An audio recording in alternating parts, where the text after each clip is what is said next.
নমস্কার, আমি মীনাক্ষী মুখার্জি, বামপন্থী যুব আন্দোলন ডিওয়াইএফআইয়ের একজন কর্মী। খুব দ্রুততার সাথেই আপনাদের কাছে এই ফেসবুক লাইভে আমাদের হঠাৎ করেই আসা। মিডিয়া এবং সোশ্যাল মিডিয়ার মাধ্যমে জানতে পারলাম যে একদিন বা দুদিনের মধ্যে কোনো একটা নবান্ন অভিযান আছে। তৃণমূলের প্রাক্তন মন্ত্রী, বর্তমানে বিরোধী দলের নেতা, যিনি কিনা বিজেপিরও নেতা, তিনি এই কর্মসূচিকে সমর্থন করেছেন। এই কর্মসূচির উদ্যোক্তারা এই কর্মসূচির সাথে আমার নাম যুক্ত করে প্রচার করেছেন। এটি চরম অনৈতিক কাজ এবং জনমানুষের বিভ্রান্তি তৈরি করার জন্যই এই কাজ করেছেন। এই অনৈতিক কাজকে আমরা আমাদের সংগঠনের পক্ষ থেকে, ডিওয়াইএফআই পক্ষ থেকে আমরা ধিক্কার জানাচ্ছি, প্রতিবাদ জানাচ্ছি। আজিকরের ঘটনায় 9 তারিখ থেকেই এসএফআই ডিওয়াইএফআই অ্যাডভা রাস্তায় আছে।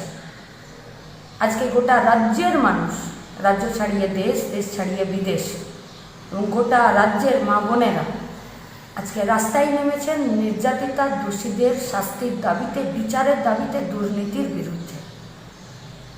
ফলত এই বিরাট লড়াইকে ভাঙার জন্যই এই ধরনের বিভ্রান্তি তৈরি করারই অপচেষ্টা থেকে তারা এই কাজ করেছেন বলে আমার মনে হয়। এই কর্মসূচি সম্পর্কে আমি বা আমাদের ডিওয়াইএফআই এর বিস্তারিত কিচ্ছু জানা নেই, জানাটা কথাও না।